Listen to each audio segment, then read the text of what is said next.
मैं शिवानी शर्मा बाल Bharti public school Indraprastha योजना से आप सभी का अभिवादन करती हूँ। आशा करती हूँ आप सभी अच्छे होंगे।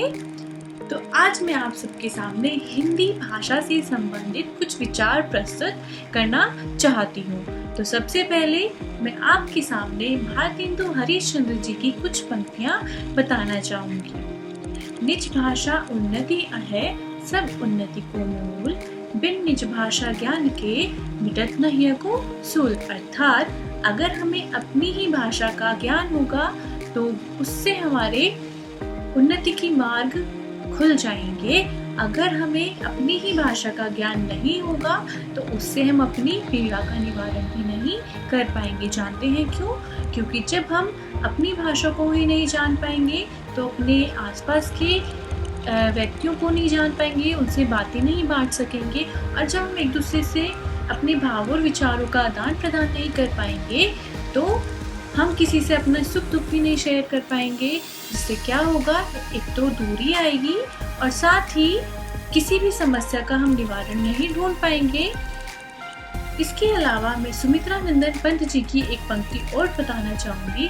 इनका मानना था हिंदी हमारे राष्ट्र की अभिव्यक्ति का सरलतम स्रोत है, क्योंकि हमारे देश में अधिकतम स्थान पर, ज़्यादातर स्थान पर हिंदी भाषा बोली जाती है।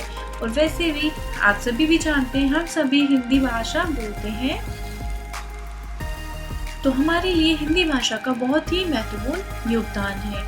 हमारी तो जो संस्कृत भाषा है, संस्कृत भाषा से ही हिंदी भाषा की उत्पत्ति हुई। और जैसे कि हम सभी जानते हैं कि समय समय पर समाज में परिवर्तन आता है। समाज में परिवर्तन आया, हमारी भाषा में परिवर्तन आया, भाषा के क्षेत्र में परिवर्तन आया और भाषा के रूप में भी परिवर्तन आया। तो आपको मालूम है, सबसे शुरुआत में संस्कृत भाषा को जन जन की भाषा माना जाता था। उसके बाद पाली भाषा आई। पाली भाषा के बाद अपभ्रंश भाषा की उत्पत्ति हुई और उसके बाद आई हमारी हिंदी भाषा। जो हिंदी भाषा है उसकी उत्पत्ति मुख्यतः अपभ्रंश भाषा से हुई है।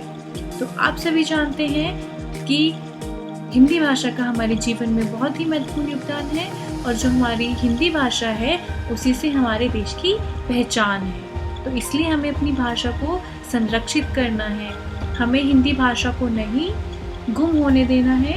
आज के समय में जैसा कि हम सभी अंग्रेज़ी सीखना चाहते हैं, फ्रेंच सीखना चाहते हैं, जर्मन सीखना चाहते हैं, सीखिए, वेरी नाइस, बहुत अच्छे। लेकिन इसके अलावा हमें अपनी हिंदी भाषा को भी बचा कर रखना है, हमें इसे खोने नहीं देना। तो इसी के साथ मैं आपको कुछ हिंदी भाषा से संबंधित कुछ और तथ्य आपके सामने प्रस्तुत करना चाहती हूँ।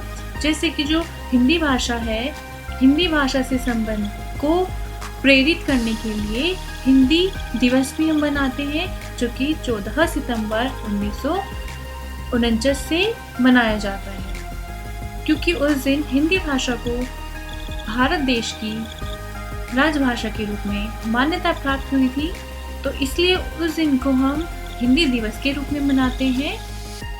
बाकी भाषाओं की तरह भी हिंदी भाषा को भी महत्व दिया जाए। और अब मैं अपनी वाणी को विराम देती हूँ। बस अंत में कुछ पंक्तियाँ और। हिंदी है जन जन की भाषा, देश भर में इसे सम्मान मिले, यही है मेरी अभिलाषा। धन्यवाद।